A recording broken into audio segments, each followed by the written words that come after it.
Welcome back to Module 3. Gamification in Depth. Let's take off. Lesson 5.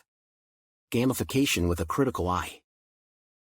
Due to the positive effects of gamification, we have mentioned that in recent years, it is an approach that can be used in all stages of learning, including assessment.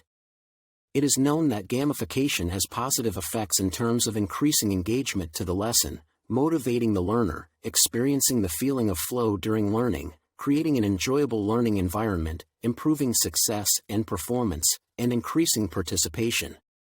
Although many previous studies and examples of good practices revealed the positive effects of gamification, it should not be forgotten that gamification may have negative effects. Being aware of the possible negative effects is important for designing gamified environments that can form the desired learning outcomes. For this reason, in this submodule, gamification is examined with a critical eye, and tips that can be used in gamification design are included.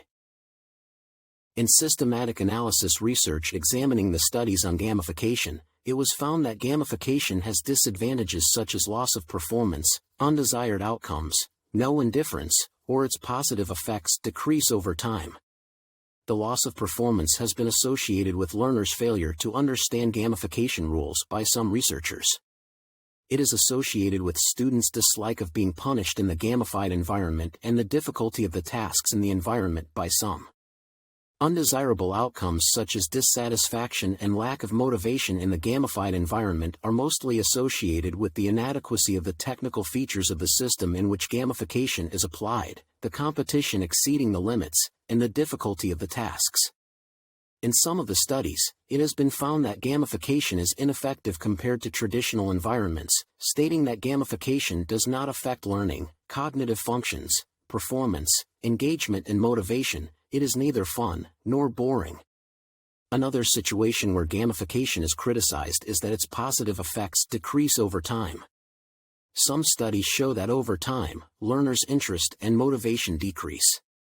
It should be noted that this applies to many new technologies, approaches or methods used. In another literature review, researchers aim to examine the potential negative effects of gamification from an ethical perspective. 25 studies in all areas where gamification is used such as business environment, education, health and shopping were included in the research. It is stated that gamification causes stress, anxiety, anger and helplessness in users, and these negative situations cause ethical problems related to gamification.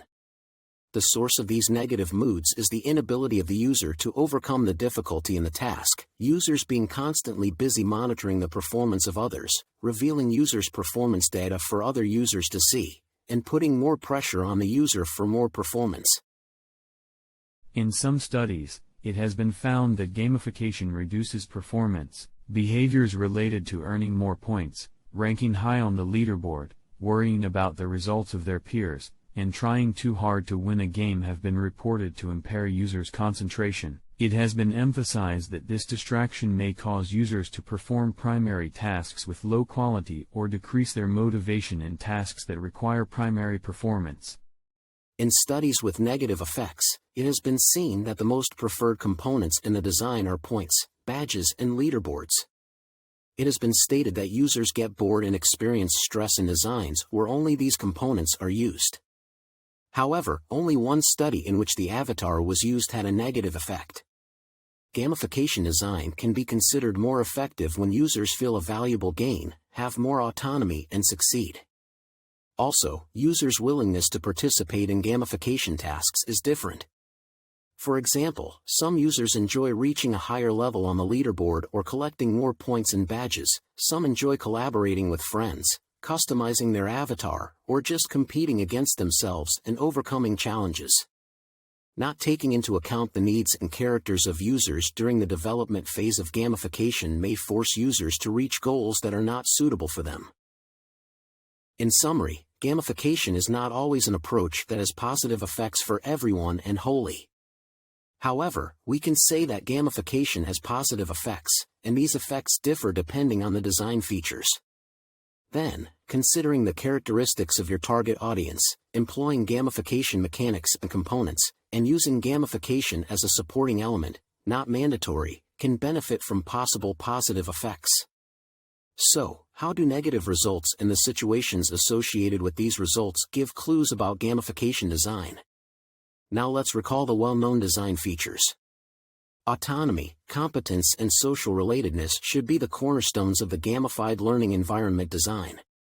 For this reason, reward and challenge mechanics can be put to work effectively. The factors that will motivate each user are different. Mechanics and components should be designed considering the player types, learning styles, individual differences. Although this is easier with adaptive gamified environments, it is also possible to realize close to ideal designs by using adjustable gamified environments. For this reason, learning environments should be designed to include a variety of elements so that each user is able to encounter those that attract them. Components in the gamified environment can be optional for users. In this way, socializers who like to collaborate can activate the team component, while killers can only choose to rank on the leaderboard and do the tasks individually. The learning tasks assigned to the learners should be at a balanced level of difficulty. Tasks should neither be too difficult, nor should they be too easy and bore the users. Replay features and bonus missions should be included. In this way, students who fall behind in the course have the opportunity to be included in the system again. The environments used should be evaluated from a technical point of view, and usability tests should be done before applying gamification.